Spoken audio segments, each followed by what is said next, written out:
En cette journée de fête des pères, c'est une journée particulière.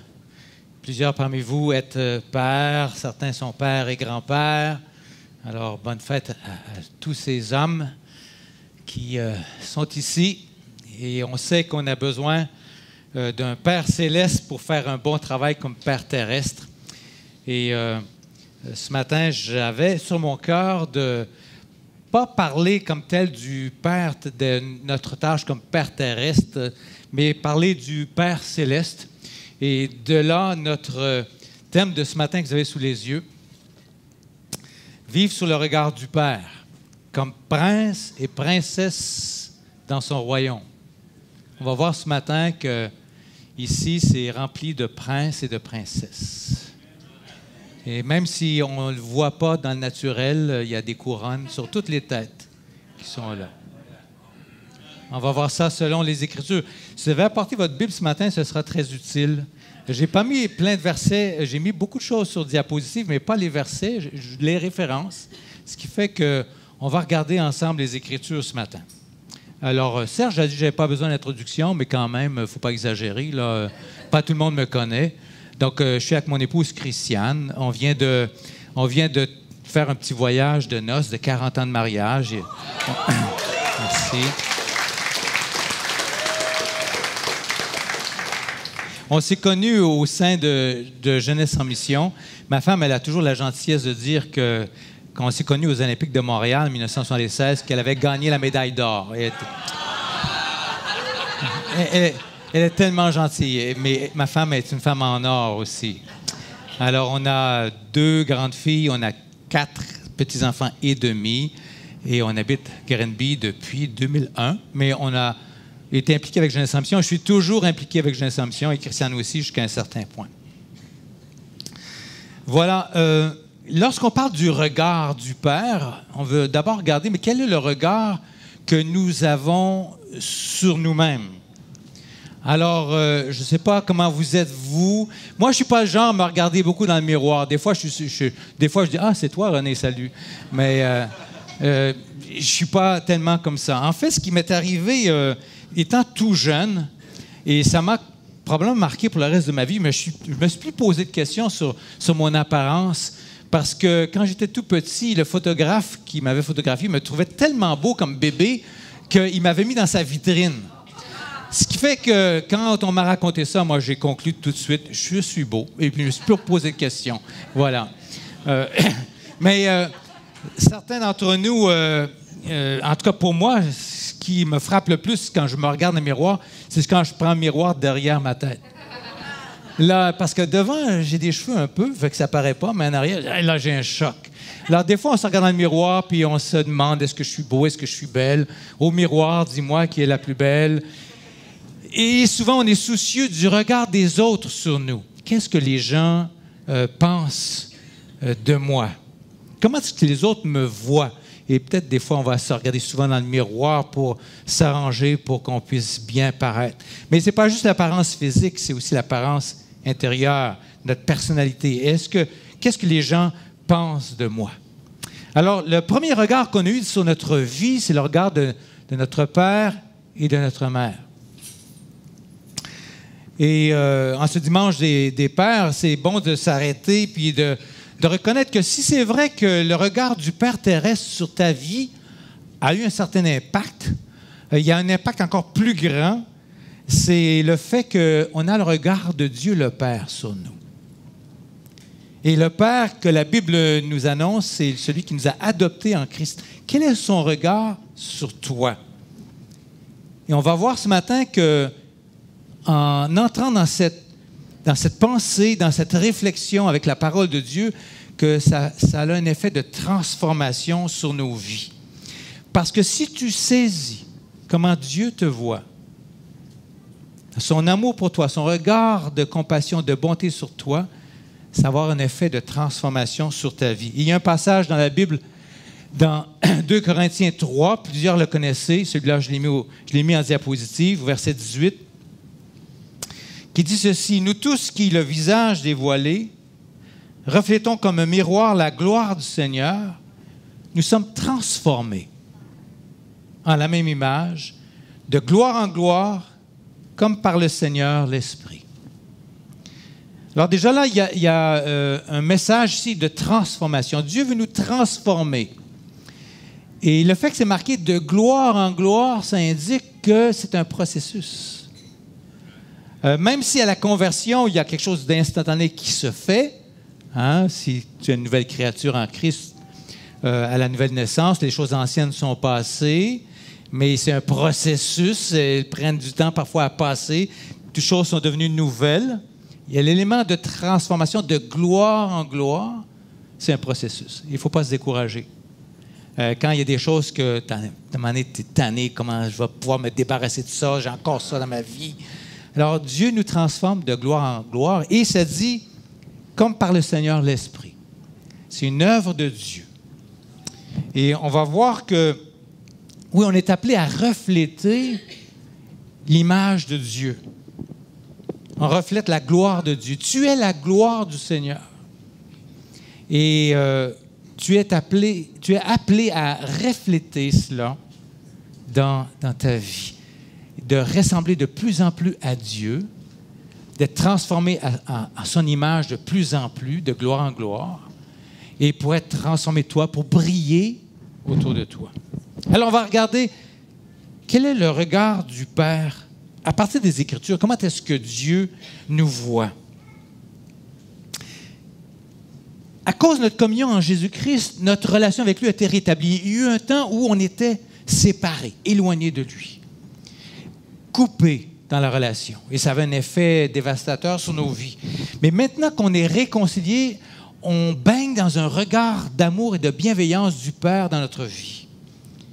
Et plusieurs choses dans la Bible nous parlent du regard de Dieu. La première chose que j'aimerais dire ici, dans le psaume 139, on parle d'un Père qui est présent et attentif, qui te regarde, qui te voit. Le verset 16. Vous savez, c'est le fameux passage de psaume 139 qui dit que tu es une créature merveilleuse. Je ne sais pas si ce matin tu t'es vu dans le miroir et tu as pensé ça en te regardant. Tu es une créature merveilleuse.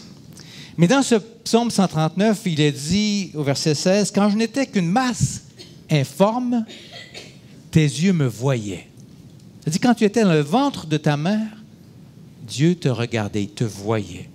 Et sur ton livre étaient tous inscrits les jours qui étaient fixés avant qu'aucun d'eux existe.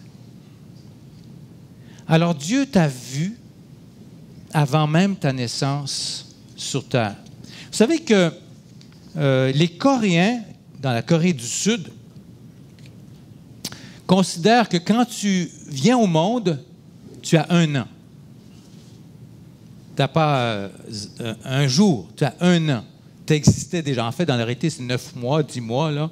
Mais on donne l'âge d'1 an pour reconnaître que tu existais déjà dans le ventre de ta mère. Ce serait un très bon message pour être anti-avortement en passant, n'est-ce pas? Mais le regard de Dieu sur ta vie a été un regard intéressé, présent, attentif avant même ta naissance. Et avant même ta naissance, Dieu avait des plans, des projets inscrits dans son livre pour ta vie. Et ce n'est pas terminé aujourd'hui. Dieu t'a mis au monde pour un but. Il a un plan pour toi et il continue d'agir dans ta vie. Donc, tu avais de l'importance. Certaines personnes vont naître avec la pensée que ouais, ma mère, je suis né, ma mère a tenté l'avortement, puis je vais passer au travers, je suis né, mais je suis une erreur. Je suis un accident. C'est pas vrai. Tu es l'intention de Dieu dans ta vie. Dieu t'a voulu. Tu es voulu de Dieu. Le psaume 33, versets 13 à 15, ceux qui sont qui avez vos Bibles ouvertes, vous pouvez fouiller avec moi. L'Éternel regarde du haut des cieux, le regard de Dieu. Il voit tous les humains. Il y en a 7 milliards, mais il te voit individuellement. Du lieu de sa demeure, il observe tous les habitants de la terre. Dieu t'observe. C'est pas comme Dieu te voit, attention. C'est pas ça que ça dit. Lui qui forme leur cœur à tous, qui est attentif à toutes leurs œuvres. Donc, le Père est attentif envers toi. Deuxième chose, dans son regard, il y a le regard du Père qui veille. J'aime beaucoup ce psaume 32, verset 8. J'y ai beaucoup pensé dans cette dernière année. « Je t'instruirai et te montrerai la voie que tu dois suivre. Je te conseillerai. J'aurai le regard sur toi. » Dieu veut t'instruire, te montrer le chemin, te donner les conseils que tu recherches. Encore faut-il demander son conseil, n'est-ce pas? Mais il est là pour conseiller. J'aurai le regard sur toi. Donc, c'est un Dieu qui est engagé. Je ne sais pas si vous avez déjà vu le film « Seul au monde » avec Tom Hanks, qui est avec ce ballon qui s'appelait Wilson. Seul au monde, il était sur une île. On n'est pas seul au monde. Parfois, on peut se sentir seul, mais ce n'est pas vrai. Tu n'es pas seul. Dieu a son regard sur toi. Il est engagé envers toi. Le regard de Dieu est aussi un regard intéressé. Alors, je ne sais pas si dans ta vie, tu as ce sens de la présence de Dieu. Certains l'ont comme c'est venu tout seul. Pour moi, c'est venu tout seul à ma conversion parce que avant de me convertir, moi, j'étais athée et puis je tripais sur le thème de la solitude, sur l'incommunicabilité des êtres. J'écoutais un Léo Ferré, pour ceux qui sont jeunes comme moi, vous connaissez Léo Ferré, La solitude, avec 2 haut-parleurs, un chaque côté de mes oreilles, étendu sur le plancher du salon chez mes parents, à plein tube. La solitude! Et je tripais là-dedans. Et quand je me suis converti, c'est comme si Dieu m'a fait un cadeau à ce moment-là. C'est que depuis ma conversion, c'était il y a quelques années de cela, 1974, jamais plus j'ai eu l'impression que Dieu n'était plus là dans ma vie. Mais certains autres, même si on est chrétien, on a des luttes, certains autres vont avoir cette difficulté, mais Dieu veut nous rassurer. Moi, je suis intéressé à toi et je te vois dans le secret. C'est ce que le Matthieu 6, verset 6 nous dit. Mais toi, quand tu pries, entre dans ta chambre, ferme ta porte et prie ton Père qui est dans le lieu secret, et ton Père qui voit dans le secret te le rendra. Quand tu es seul dans ta chambre, à genoux sur ton lit, Dieu te voit dans le secret. Tu n'es pas seul. Dieu est intéressé à toi. Le regard de Dieu est un regard soucieux, intéressé, mais soucieux, préoccupé par ta situation. Et Acte 7, 34 nous rapporte un passage de la rencontre de Dieu avec Moïse au buisson ardent. Lorsque Dieu convoque Moïse en disant « J'ai vu ce que mon peuple en Égypte souffre présentement. » Et Acte 7, 34 dit « J'ai bien vu le malheur de mon peuple qui est en Égypte. » Alors, ce n'est pas un regard que Dieu... Il a lu les manchettes du matin dans le journal, où il a zappé à la télévision, ouais, c'est un meurtre là, une catastrophe là, etc. Non, j'ai bien vu. J'ai entendu son gémissement. J'ai entendu. Dieu te voit bien, entend les gémissements du cœur de ses enfants, et je suis descendu pour le délivrer. Viens maintenant pour que je t'envoie en Égypte. Alors ça, c'était l'annonce prophétique que Jésus allait venir faire la même chose. Alors, le regard de Dieu dans ta vie, c'est un Dieu qui est soucieux pour ta situation. Il n'y a pas de souci dans ta vie, il n'y a pas de lutte, de souffrance qui lui échappe. Et Dieu est concerné. C'est un Dieu qui est concerné envers toi. Voilà quelle sorte de Père nous avons. Quelle sorte de regard il a. Ce n'est pas un regard d'un juge qui attend de frapper dès qu'on fait quelque chose de pas correct. C'est le regard d'un Père qui est intéressé, qui est soucieux, qui est aimant. Comment est-ce que Dieu te voit personnellement? Quel est son regard sur toi? La Bible nous dit que la première chose que nous devons savoir, c'est qu'on a été créé à son image. Ça veut dire que peu importe le passé qu'on a eu, Dieu vient nous rétablir dans la dignité d'enfant de Dieu qu'il avait au départ pour nous. Genèse 1, 27. Dieu créa l'homme à son image. Il le créa à l'image de Dieu. Homme et femme, il les créa. Donc, Dieu créa l'être humain à son image. Homme et femme, il les créa à l'image de Dieu. Homme et femme.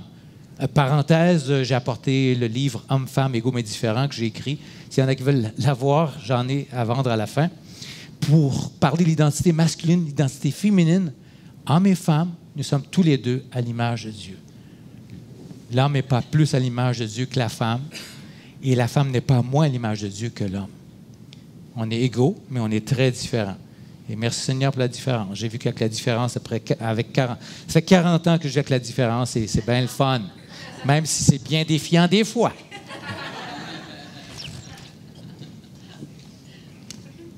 Romains 8, 29 nous dit ceci.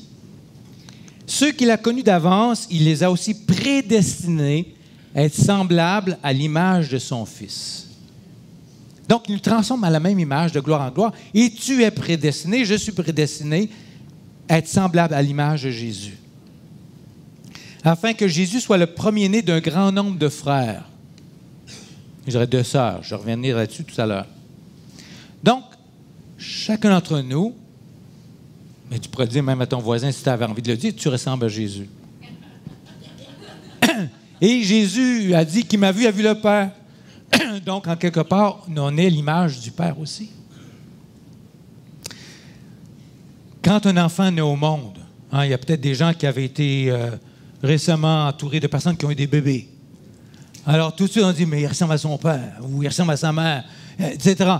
Puis, quand on dit ça, il y a comme une fierté qui se dégage de ça. On est comme fiers. Le bébé me ressemble. Hein, il a les yeux de son père, la bouche de sa mère. Il y a une fierté, mais c'est la même chose que Dieu a envers toi. Tu lui ressembles, il est fier de toi. Je ne parle pas de la ressemblance physique parce que Dieu n'a pas de corps, mais au niveau de ta personne, tes qualités, ce qui te caractérise, ce qui est différent des autres. Il y a beaucoup de choses en toi qui ressemblent à Dieu. Tu es à son image, ta ressemblance. Dieu pense, Dieu choisit, Dieu a des émotions. Et il y a beaucoup de choses qui reflètent en toi la personne de Dieu. Alors, Dieu te regarde comme son enfant. Un de mes passages préférés, c'est dans Romains 8. Vous avez le temps de retourner dans Romains 8, versets 15 et 16. Ça dit, « Vous n'avez pas reçu un esprit de servitude pour être encore dans la crainte. Vous avez reçu un esprit d'adoption par lequel nous crions « Abba, Père ». L'Esprit lui-même rend témoignage à notre esprit que nous sommes enfants de Dieu.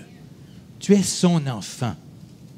Et ça, c'est pas rien d'être l'enfant de Dieu. Et en tant que chrétien, parfois, on oublie de réaliser tout ce que ça signifie, de dire « Je suis ton enfant, tu es mon père ». Puis un père et une mère qui aiment leur enfant, cet enfant-là est précieux pour papa, pour maman.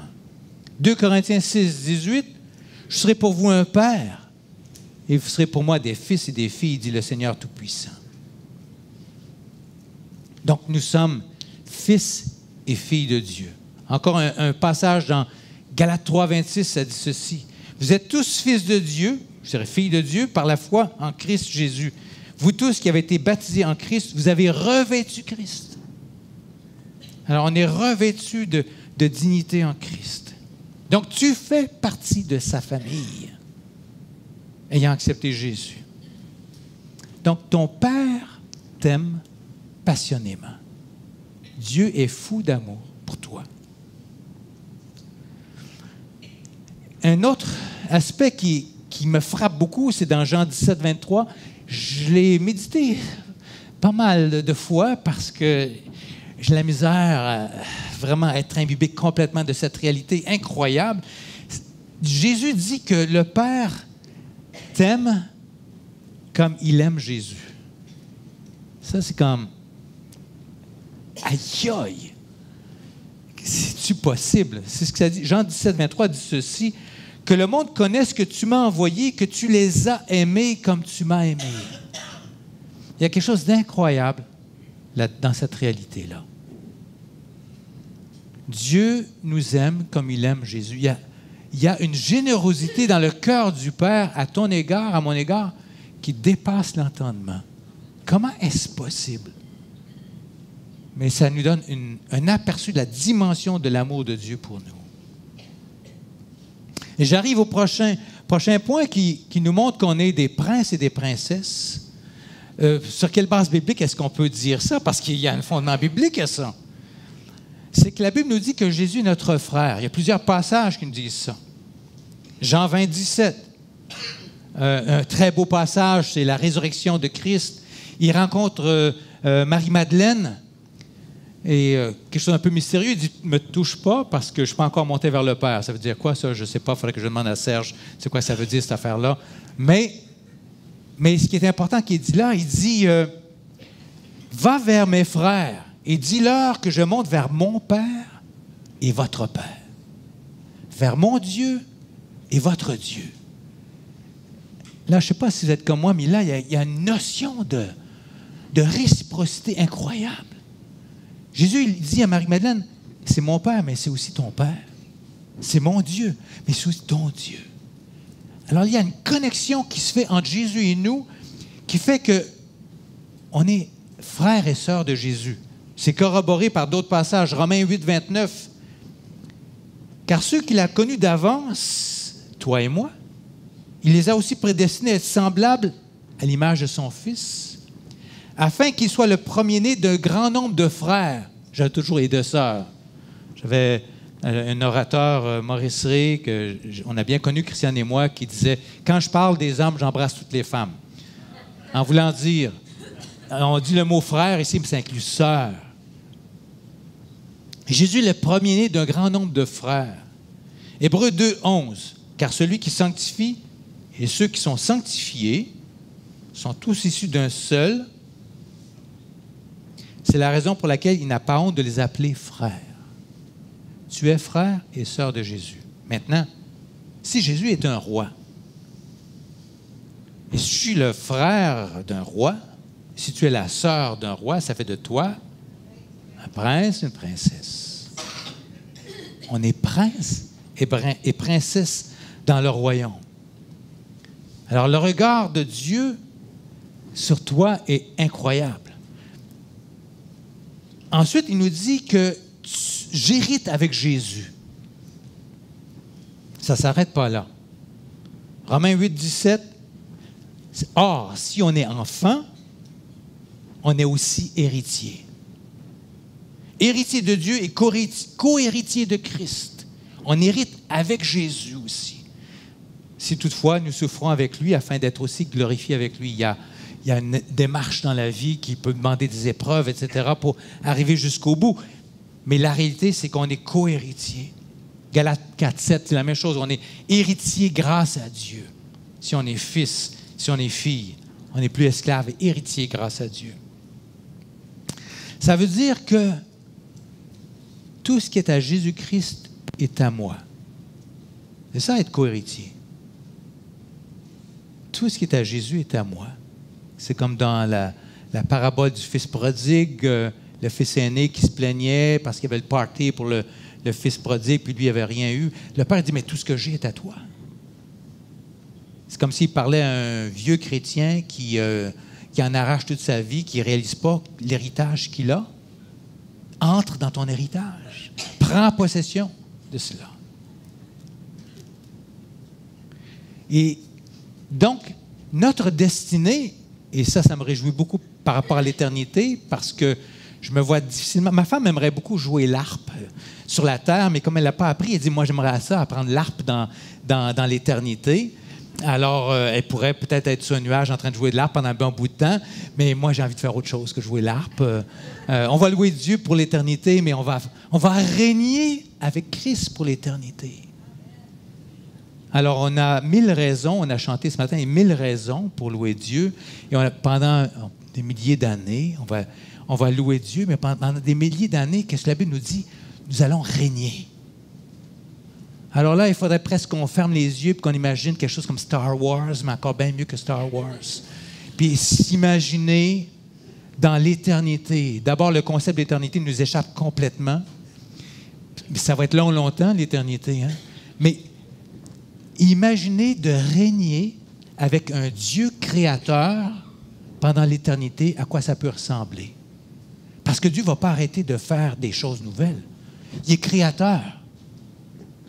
Il va continuer de créer. Qu'est-ce qu'il va créer? J'ai aucune idée. Je ne veux pas m'embarquer là-dedans. J'ai aucune idée. Personne ne le sait.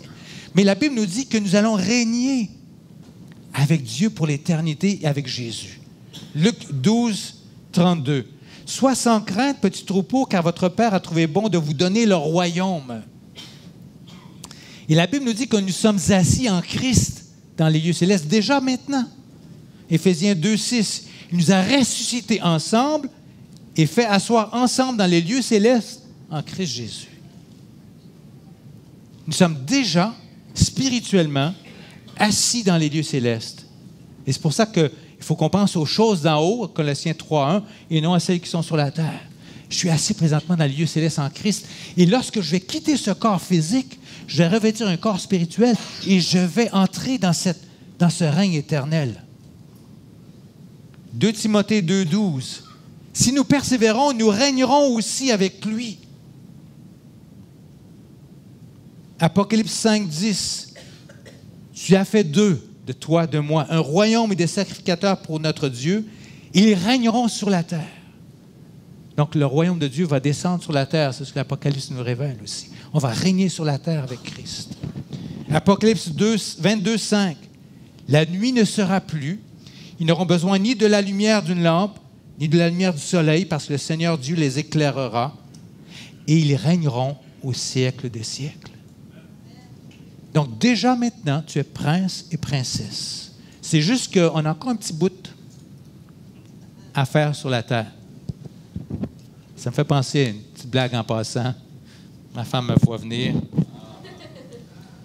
Il y avait un vieux monsieur qui allait passer bientôt par la mort, et puis le prêtre était trop occupé, fait qu'il demande au bédo, il dit hey, le bédo, il faudrait que tu ailles donner l'extrême-onction au mourant, j'ai pas le temps. Le bédo, il dit je sais pas prier, là, comment tu veux que je fasse ça? Ah, il dit des mots qui finissent par « ous », puis ça va être correct. Ça va être « dominus », etc. Fait que le bédo, il dit « OK, d'abord ». Fait qu'il rentre dans la chambre du mourant, puis il dit, en entrant, il dit au mourant, il dit « prépare ta trousse, mon petit mousse, parce que là où tu te pousses, t'en as pour une secousse. »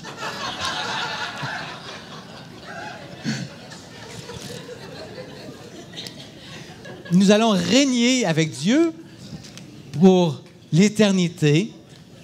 Et ça a déjà commencé sur la terre. On a déjà commencé à vouloir amener le royaume de Dieu sur terre.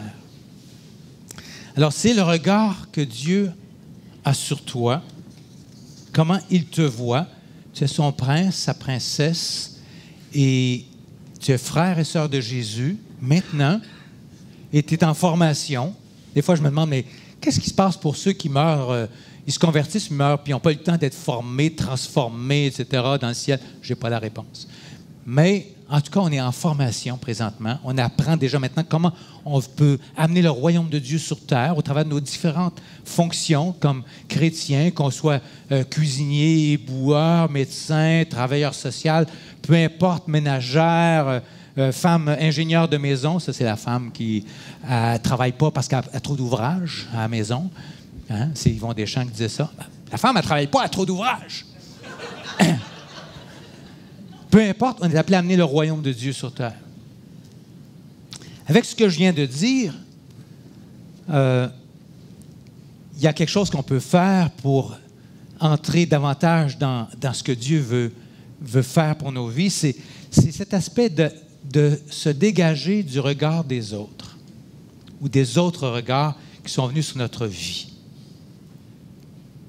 Dieu veut qu'on se laisse imprégner par son regard d'amour, de compassion, d'intérêt et le fait qu'il nous donne une dignité. Tu n'es pas rien, je t'ai voulu, tu n'es pas un accident, je te veux. Puis non seulement je t'ai voulu, mais tu es prince et princesse et tu es digne et je suis fier de toi. Mais pour recevoir cette vérité-là, parfois il y a des mensonges dont on doit se débarrasser. Et il y a parfois des regards du passé qui sont restés collés à notre peau, où on se regarde au travers de choses qu'on nous a communiquées. Il y a eu des bons regards dans nos vies. Il y a eu des papas, des mamans aimants, présents, qui nous ont transmis un regard d'amour, un regard qui nous a valorisés. Il y a eu des professeurs à l'école qui ont été super. Il y a eu des amis dans notre enfance qui ont été extraordinaires. Mais il y a eu d'autres regards qui ont été contraires au regard de Dieu pour notre vie. Alors donc, il y a plusieurs sortes de regards, mais je vais m'adresser surtout à l'aspect des regards négatifs. Il y en a qui ont reçu des regards de dureté, de sévérité sur leur vie, d'exigence, de rejet. Et c'est des regards dont Dieu veut qu'on soit dépouillé. Il y a d'autres regards, des regards d'absence, d'indifférence, où on ne me regardait pas, je ne comptais pas, je n'avais pas d'importance pour moi. Les gens ne m'ont jamais valorisé autour de moi. Peut-être dans la famille, peut-être à l'école. Donc, parfois, c'est du rejet, parfois, c'est de l'indifférence, parfois, c'est l'intimidation. On parle beaucoup d'intimidation dans les écoles. Les écoles sont souvent des lieux de blessures profondes. Et il y a aussi le regard même sur Facebook. Les gens, aujourd'hui, ils ont beaucoup d'amis, puis ils n'ont pas d'amis. Dans le fond, c'est des amis qu'on ne voit pas. Qui ont plus j'ai des amis, plus je me sens important, mais dans le fond, je me sens quand même tout seul. Ou on se compare, etc. Facebook peut être très utile, mais Facebook peut être très nuisible aussi. C'est comme n'importe quoi, il faut savoir gérer les choses. Donc, il y a des regards du passé dont on doit se dépouiller. J'expliquais un peu tantôt comment on fait ça. Il y a aussi des regards même d'enseignement religieux qui ont été inadéquats.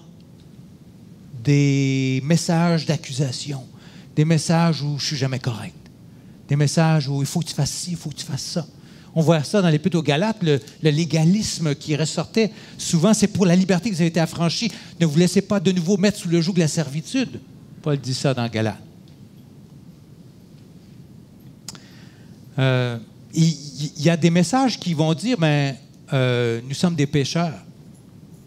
Je m'excuse, mais pour moi, ce n'est pas biblique. Moi, je ne suis pas un pécheur. Ça m'arrive de pécher, mais je ne suis pas un pécheur. Ça ne me définit pas. La Bible, on va le voir, la Bible nous dit que nous sommes des saints. C'est notre identité. On est des princes et des princesses. On n'est pas des pécheurs. Alors, il faut qu'on puisse aussi se dépouiller parfois d'enseignements qui nous auront rabaissés et donné le sentiment « je ne suis jamais correct, je ne serai jamais correct ».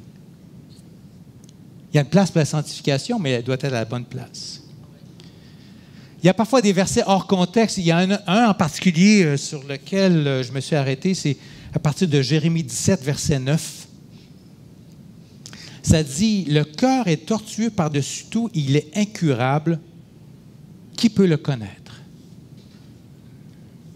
Est-ce que ça nous définit comme chrétiens? Est-ce que j'ai un cœur tortueux par-dessus tout et incurable?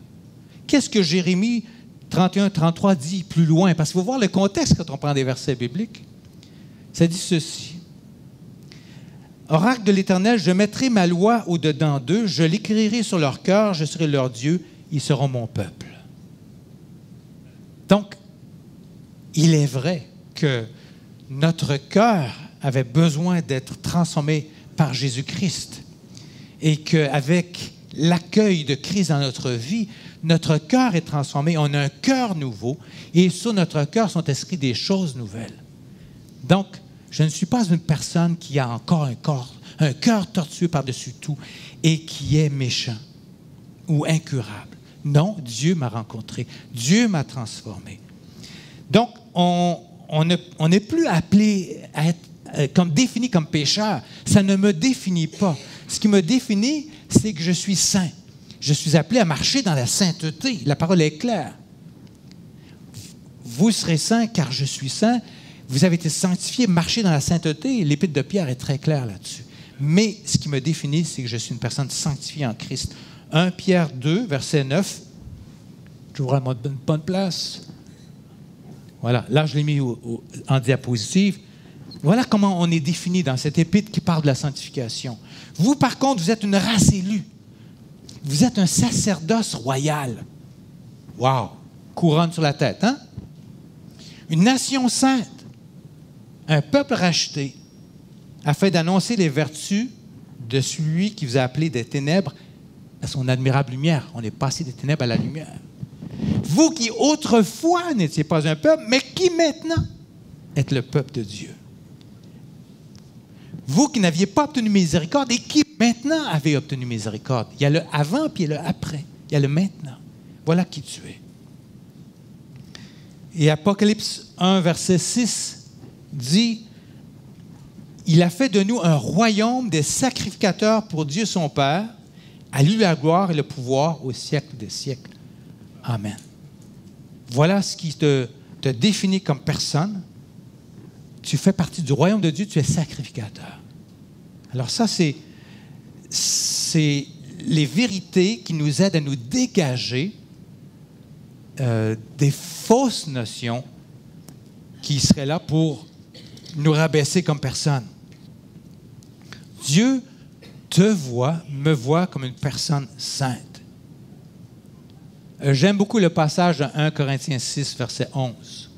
Le contexte de ce passage-là, c'est un avertissement de Paul aux Corinthiens en disant, il parle aux chrétiens, il dit, ne vous y trompez pas, nul adultère, nul débauché, nul homosexuel, nul voleur, ou je ne sais pas trop, il décrit une série de péchés, n'entrera dans le royaume de Dieu.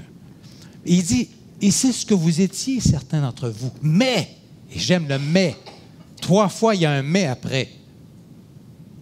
Mais vous avez été lavés. Mais vous avez été sanctifiés. Mais vous avez été justifiés au nom du Seigneur Jésus-Christ et par l'Esprit de notre Dieu. Il y a le mais. Mais.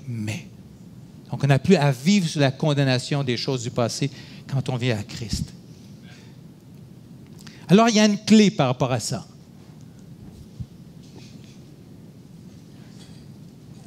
Je suis appelé à agir pas pour gagner l'amour du Père, mais parce que déjà il m'aime. Pas pour mériter le ciel, mais parce que je suis déjà au ciel en Jésus-Christ. Donc je fais les choses, je veux marcher dans la sainteté parce qu'il m'aime. C'est ma motivation. Si on prend la vie du couple, surtout au début, parce qu'après, il y a des relâchements apparemment dans la vie d'un couple, mais au début, on aime tellement notre nouvel amoureux, nouvelle amoureuse, on aime tellement qu'on est prêt à faire n'importe quoi pour l'autre. Mais avec Dieu, c'est ce que Dieu veut. Parce que je t'aime, Dieu, je veux faire les choses. Pas pour que tu m'aimes. Vous voyez, il y a une différence. Il y a une subtilité ici, mais souvent, on peut tomber dans le panneau. Je veux faire les choses pour que Dieu m'aime. Et il n'y a rien que tu peux faire pour que Dieu t'aime plus. Il n'est pas capable de faire ça. Il t'aime déjà à la folie. Puis il n'y a rien que tu peux faire pour que Dieu t'aime moins. Il n'y a rien que tu peux faire pour que Dieu t'aime moins. Et Dieu ne t'aime pas plus maintenant qu'il t'aimait avant la conversion. Hein? Oui. Dieu t'a toujours aimé. Dieu a tant aimé le monde. Donc, Dieu t'aime. Donc, tu fais les choses pas pour qu'il t'aime plus, mais parce qu'il t'aime. Parce que tu sais que tu es son enfant. Tu sais que tu es un prince et une princesse.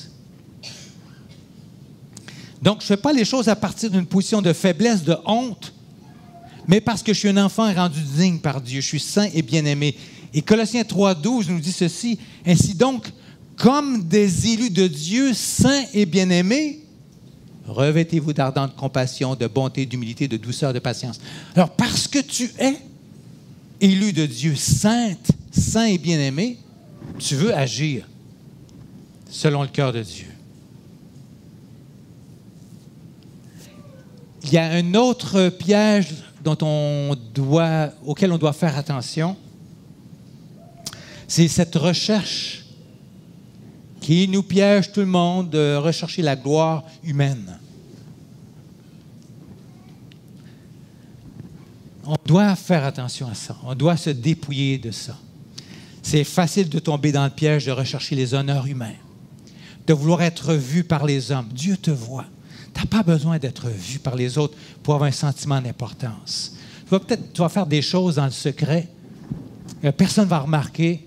C'est correct. Dieu voit ce que tu fais. Dieu est au courant. Tu n'as peut-être pas les honneurs que d'autres personnes vont avoir, mais ce n'est pas grave. Dieu le voit. La Bible nous dit, ceux qui se mettent en première place, ils vont peut-être risquer d'être reculés à l'arrière, mais ceux qui se mettent derrière vont peut-être être mis à la première place. Dieu s'occupe de te donner l'honneur qui te revient. Alors, ce qui te définit, ce n'est pas tes diplômes. Moi, j'ai une maîtrise en psychologie, mais quand je suis sorti de l'université à l'âge de 23 ans, je ne maîtrisais rien. J'ai été déformé en psychologie. Je n'ai pas été formé en psychologie. J'étais capoté dans ma tête. Alors, maître de quoi? De pas grand-chose, vraiment. Ce n'est pas les trophées qui te définissent. Ce n'est pas les titres. Directeur, ou machin ci, machin ça. On a besoin d'être dépouillé de ces choses-là. Philippiens 3, 7. Paul le définit, lui, qui était un érudit. Il dit, « Ce qui était pour moi un gain, je l'ai considéré comme une perte à cause du Christ. Et même, je considère tout comme une perte à cause de l'excellence de la connaissance du Christ Jésus, mon Seigneur. À cause de lui, j'ai accepté de tout perdre et je considère tout comme des ordures afin de gagner Christ. » Avoir le regard fixé sur Jésus, le connaître. Plus on le connaît, plus on découvre qui on est en lui, plus on entre dans cet héritage avec Jésus-Christ. C'est là le cœur qui animait Paul. Et Paul se réjouissait de partir, d'être avec lui, mais il savait qu'il fallait qu'il reste encore un bout de temps pour servir sur la terre. Bien sûr, avec chaque titre, il y a une responsabilité. Ici, tu es un prince et une princesse. Ça veut dire que tu as une responsabilité. Ce n'est pas juste une badge qu'on porte, vous savez. Et on a juste à penser aux gens qui sont dans des postes de royauté dans notre monde et les paparazzis qui sont avec eux. Mais je reviens là-dessus. Je sautais une chose, ouais. D'une part, c'est vrai que on n'a pas un titre juste pour s'enorgueillir, mais en fait, la vraie définition de l'humilité, c'est être prêt à être connu pour qui on est. Alors, c'est pas se vanter que je suis un prince, je suis une princesse, c'est pas s'enorgueillir, c'est l'humilité. C'est, voilà ce que je suis. Je suis l'enfant bien-aimé de Dieu. Je suis princesse, je suis prince. J'ai de la valeur parce que mon père m'a créé. Je suis à l'image de mon père et j'en suis fier. Et c'est pas de l'orgueil. Mais on est appelé à vivre dignement. Et donc, je reviens à cette image que je voulais mettre, c'est dans la royauté, il y a des princes, des rois, des reines et des paparazzis. Les gens qui regardent. Alors, un prince et une princesse doivent se comporter d'une manière digne du royaume de Dieu, n'est-ce pas? Nous sommes les représentants du royaume. C'est comme un ambassadeur. Un ambassadeur dans une ambassade ou un consul dans un consulat, il représente le pays. Donc, il va agir en conformité avec son pays. Il veut bien représenter son pays. Il ne va pas agir de n'importe quelle manière. Donc, on veut, en tant que prince et princesse, agir d'une manière conforme à notre rôle. Et dans Éphésiens 4, verset 1, on nous dit de marcher d'une manière digne de la vocation qui nous a été adressée. On va lire ça. « J'exhorte donc, moi, le prisonnier dans le Seigneur, à marcher de manière digne de la vocation qui nous a été adressée, en toute humilité et douceur, avec patience. Supportez-vous les uns les autres avec amour, en vous efforçant de conserver l'unité de l'esprit par le lien de la paix. » Alors ça peut s'appliquer partout. D'abord dans la maison, dans ta famille, dans le foyer. Je suis un prince, je suis une princesse. Comment je dois me comporter? Parfois, dans la famille royale en Angleterre, il y a des scandales. Il y a des manières où les gens se conforment de manière qui est indigne, se comportent de manière qui est indigne de leur royauté. Mais toi, en tant que prince, princesse, tu te dis, ben, je dois agir de manière digne. Dans l'humilité, la douceur, la patience, supportant les uns les autres avec amour, faisant grâce. Un prince, une princesse apprend à agir comme cela. J'imagine que tout jeune, on lui montre comment, à une princesse, comment marcher, comment s'habiller, etc. Et de même manière pour nous, en tant qu'enfants de Dieu, on est appelés à apprendre comment marcher de manière digne de Dieu. 1 Thessaloniciens 2,12, nous vous avons exhorté, consolé, adjuré de marcher de manière digne de Dieu, qui vous appelle à son royaume et à sa gloire. Alors, ce matin, Dieu veut nous amener à réaliser d'abord nos privilèges et aussi nos responsabilités, et ça va de pair. Alors, voilà, j'arrive maintenant à l'application de tout ce que je viens de dire. Avec tout ce que vous avez entendu ce matin, j'aimerais vous donner des pistes pour voir, mais qu'est-ce que je fais avec ce que je viens d'entendre? Et Dieu veut nous rejoindre à différents niveaux, les uns les autres. Il y a des choses qui vous ont peut-être frappé d'une manière plus particulière. Et Dieu veut que vous fassiez quelque chose avec ça pour pouvoir avancer. Parce qu'il y a le regard du Père sur ta vie. Alors, la Bible dit ça. Il y a eu d'autres regards sur ta vie. Il y a une façon que toi, tu te regardes quand tu penses à ta personne, avec peut-être fierté, avec peut-être honte, avec complexe, peu importe. Mais Dieu veut faire un travail pour que chacun d'entre nous, on puisse se laisser imbiber par la vérité de Dieu. Comment est-ce que Dieu me voit? Je veux me voir comme lui me voit. Alors, il y a eu des regards que certains d'entre nous ont reçus, qui ont été posés sur nous, qui ont été des regards blessants et qui peuvent peut-être encore faire mal aujourd'hui sans qu'on réalise, ou parfois ça revient, ça monte à la surface. Ça peut être des regards de moquerie, de dénigrement, ou de fausses accusations, de rejet, et ça t'a blessé. Mais Jésus a porté tout cela à notre place sur la croix. On s'est moqué de lui, il a été rejeté, il a été humilié, et il veut prendre ces regards-là qui t'ont marqué pour que toi, tu sois guéri, libéré de l'intimidation, de toutes les moqueries ou toutes les choses qui t'ont affecté comme personne. Jésus ne voulait pas ça. Le Père ne voulait pas ça pour toi, mais Dieu offre la consolation. Jésus guérit de l'intimidation. 2 Corinthiens, chapitre 1, versets 3 à 5, nous parle du Père compatissant, du Dieu de toute consolation, lui qui nous console dans toutes nos afflictions. Alors, s'il y a des regards qui ont été posés sur ta vie, mais parfois c'est le regard posé par un conjoint, une conjointe, un ex-conjoint, ex-conjoint. Ces choses-là ont besoin d'être exposées et déposées à la croix. De dire au Père qui a vu ça et acte, on a lu dans les actes que j'ai bien vu l'oppression que mon peuple a subie. Le Père a bien vu ça. Et il envoie pour délivrer. Il a envoyé Moïse, il envoie Jésus. Alors le Père veut que nous puissions expérimenter sa consolation. Il faut que ça aille à la surface. Sinon, on refoule et puis ça ne règle pas le problème. Mais si on peut déposer à la croix, là où tout se résout, là, on peut vivre une guérison par rapport à ça.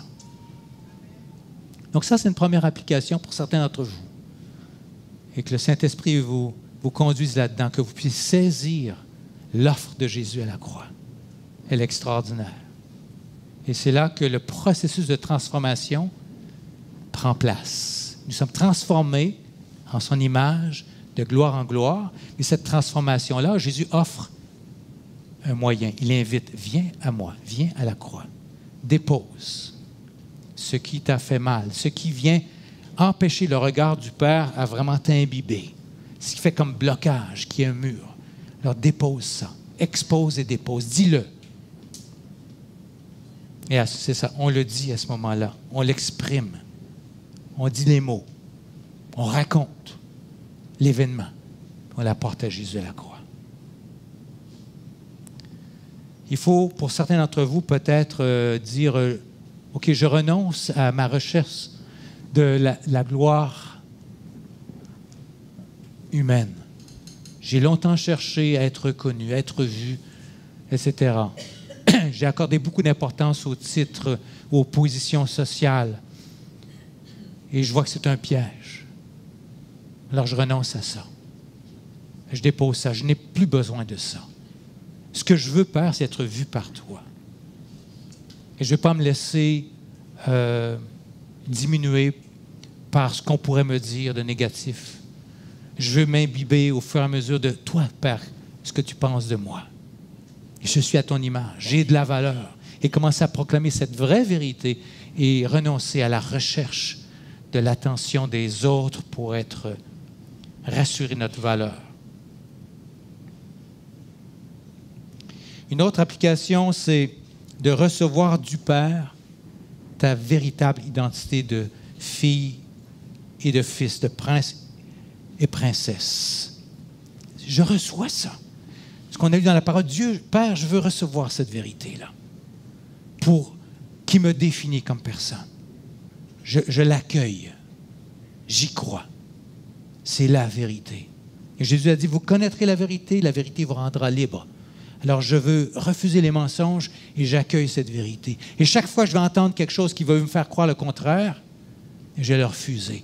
Saint-Esprit, aide-moi à être attentive à ça, pour que je puisse être sur mes gardes et refuser le menteur, parce que le diable est le père du mensonge, qui veut te faire croire que tu ne vaux rien, etc. Et je veux accueillir cette vérité.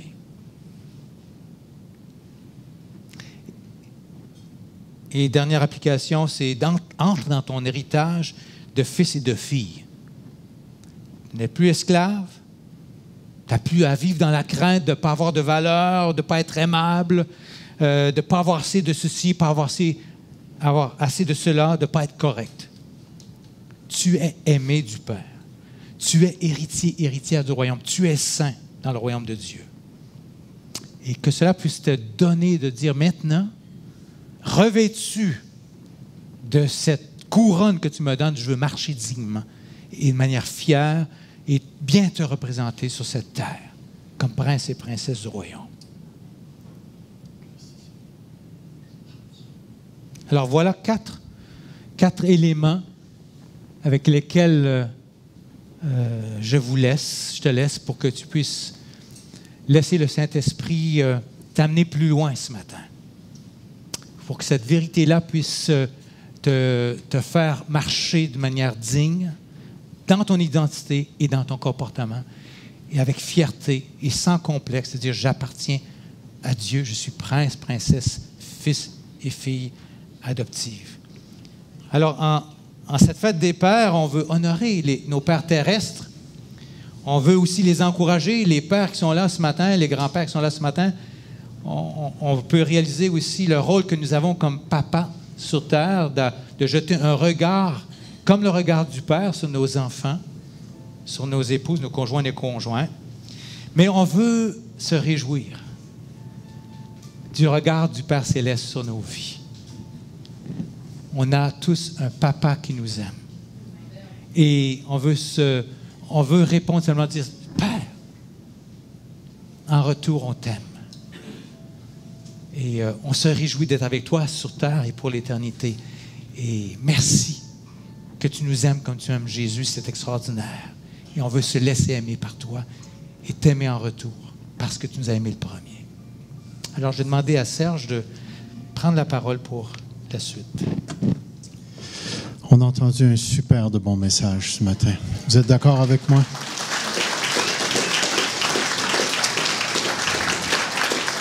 Mais ce matin, on va répondre au message.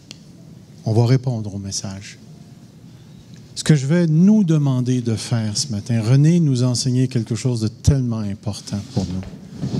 Je sais qu'il y en a qui transportent des regards négatifs, de rejet, ou d'autres types de choses. Et ce matin, je vais vous demander de poser un geste de foi. Parce que notre relation avec Dieu, c'est une relation de foi. Ce que je vais vous demander de faire, c'est que si vous avez quelque chose à relâcher, à déposer au pied de la croix, c'est de vous lever et de venir le mettre au pied ici. Aussi simple que ça. Un geste de foi. Venez déposer ce qui doit être déposé. Faites-le par la foi. Venez. Que le Seigneur nous encourage. Soyez pas gênés. Vous n'avez pas besoin de repartir avec ça. Vous n'avez pas besoin de repartir.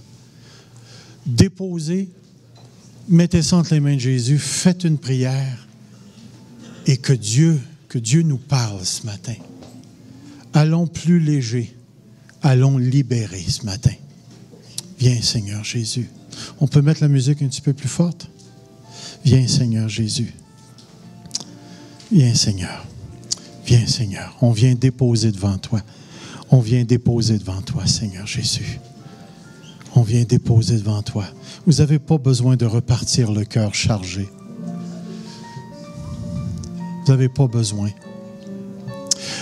Il y a des frères et des sœurs qui traînent de la haine avec eux à l'égard du père qu'ils ont eu ou à l'égard de la mère qu'ils ont eu. Laissez tomber ça. Il y a des gens qui gardent la rage envers leur conjoint par rapport à des choses qui ont été faites. Laissez tomber ça entre les mains de Dieu ce matin. Il y en a d'autres qui vivent un profond sentiment d'inutilité. À quoi ça sert? Laissez tomber ça. Laissez tomber. Faites confiance à Dieu. Viens, Seigneur Jésus. Parle à nos cœurs ce matin. Regarde, Seigneur. Viens, Seigneur Jésus. Et suivant l'enseignement que nous avons reçu ce matin, nous déposons devant toi ce fardeau qui nous achale, qui nous dérange, qui nous empêche de croître. Alors on dépose ça à la croix par la foi. Seigneur Jésus, tu es mort pour ça. Et en même temps, Seigneur, qu'on dépose, on reçoit par la même foi la consolation dont notre frère a parlé. Cette consolation qui est surnaturelle, qui est spirituelle parce qu'elle vient du Saint-Esprit et qu'elle relève de la sphère du Saint-Esprit. Et parce que ton Esprit est en nous, Seigneur, nous croyons réellement que ton Esprit peut faire des choses au-delà de notre intelligence, dont on va vivre les effets dans les minutes et les heures qui vont suivre. Alors je te prie, Seigneur, par ton Esprit en nous, fais une œuvre de consolation. Parce que lorsque toi tu consoles, il n'y a plus de larmes. Il n'y a plus de larmes, Seigneur.